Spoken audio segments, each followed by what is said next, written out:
We're Colin and Izzy, and we're on a journey to make our overland dreams into a reality. Join us as we start our quest into the unknown. In the series you will find us camping in Marakele, Marakele and National Park in South Africa as we attempt to answer our questions about rooftop tents, land cruisers, ladders and living in and out of a vehicle. Join us on our journey. I've got it right and I got it wrong, but I learned my lesson hanging on. Come sit here with me by the fire and let it go for a little while. Our holiday started as most do with a trip to the airport. Colin had to work, so we met at Terminal 3, and a last-minute change saw us flying upper class on the way out. Thank goodness for air miles. I'm not enjoying this walk. Oh, really?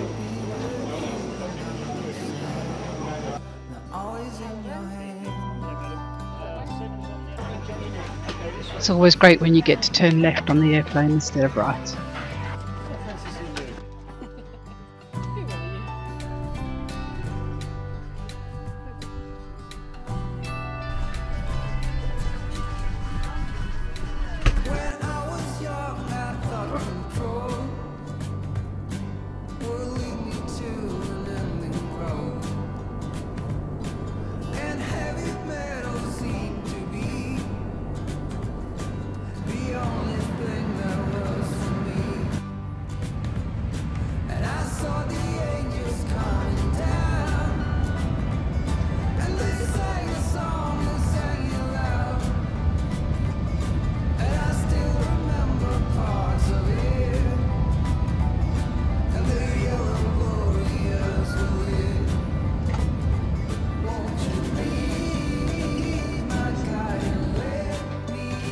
Decent flight and landed a little earlier than scheduled. This time Colin was through passport control before me, and we soon had our bags and were ready to leave.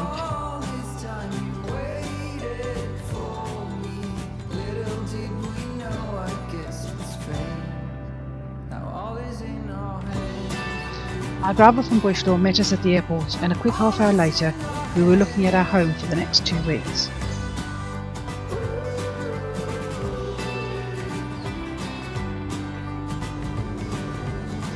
Going through the ins and outs of the Land Cruiser and tent, etc., we were past ready for a hot shower and a cold beer.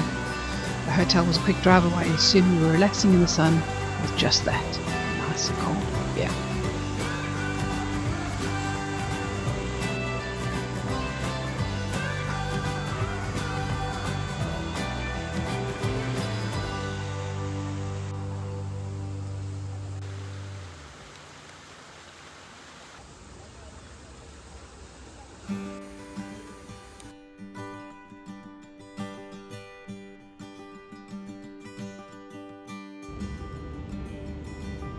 Finally, the day had come and we were ready for our first day of adventure. We left Midrand early and drove to Marakele. No traffic lights. Who needs traffic lights? The drive itself took about 4 hours with a stop at Hartbeespoort to stock up on groceries and on booze.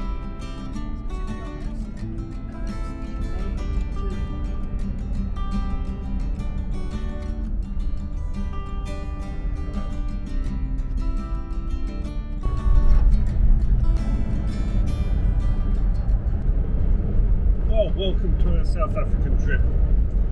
It's been now about 25 hours since we left home, and we're about an hour or so away from Marakele for our first night in a national park. Camping. First night camping in a national park as well. Not a bad trip so far, very tiring, overnight flight. I picked the vehicle up, took about an hour and a half from Bushlaw, which you can have a look around the vehicle in a later video. And yeah, hopefully you'll join us as we go to a few national parks and see what we can see.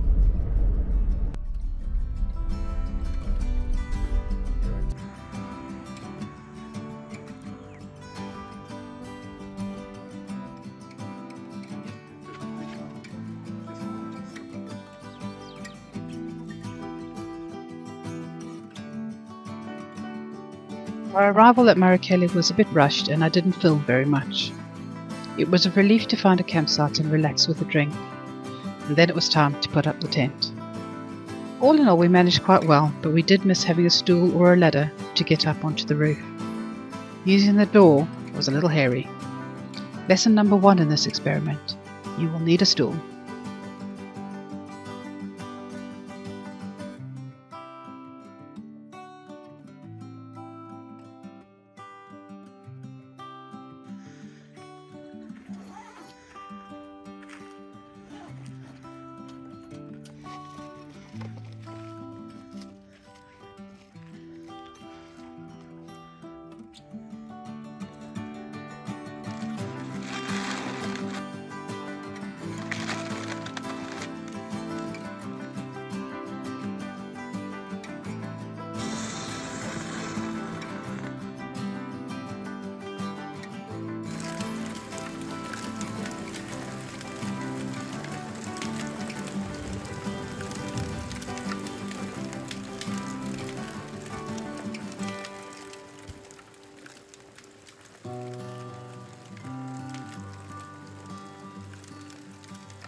Spent the day driving around Marakele, and to be honest, we were a little disappointed with the condition of the roads and the lack of game.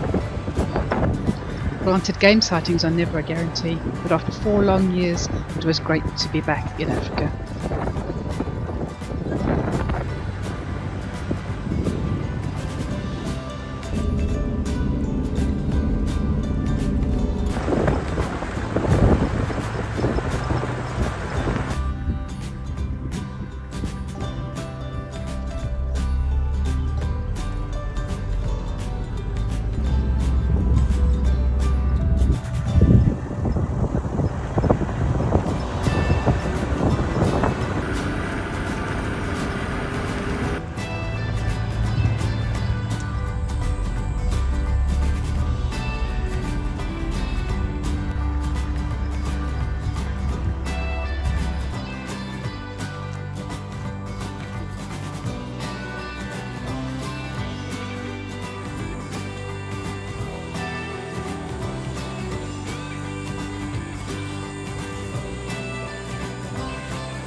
Some of the roads were really bad, quite possibly from recent rains, but the biggest problem we encountered was the lack of signs.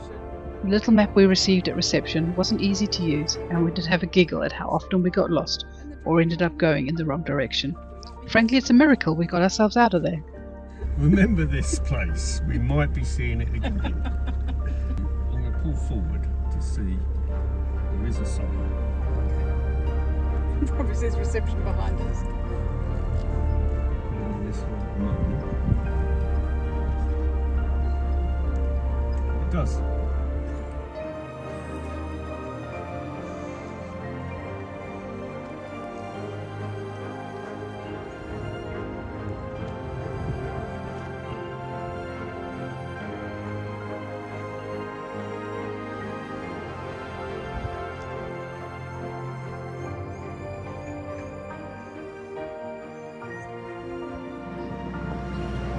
In the evening we embarked on a sunset drive.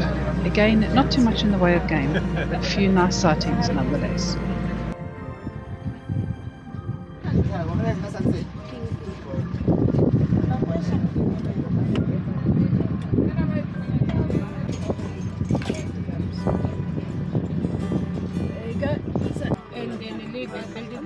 Wildebeest, yeah.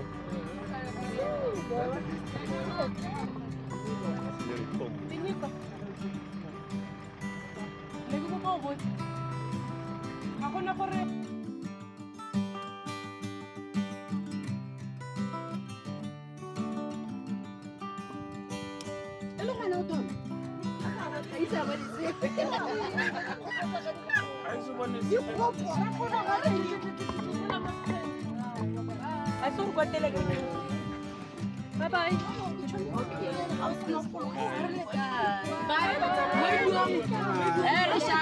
You must send us pictures. Yes, I will try. Where must we get now?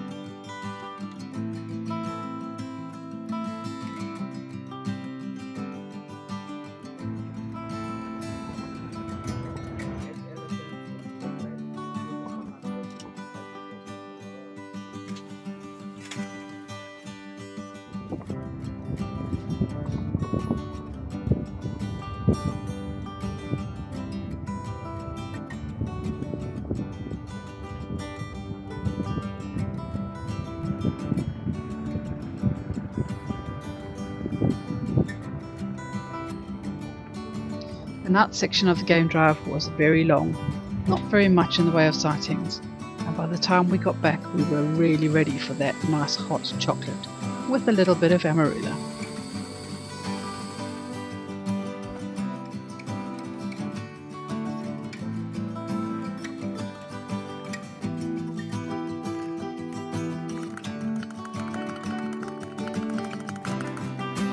The time in Marakele was up, and the next step on our journey would take us to Mapungubwe, where a magical experience awaited us.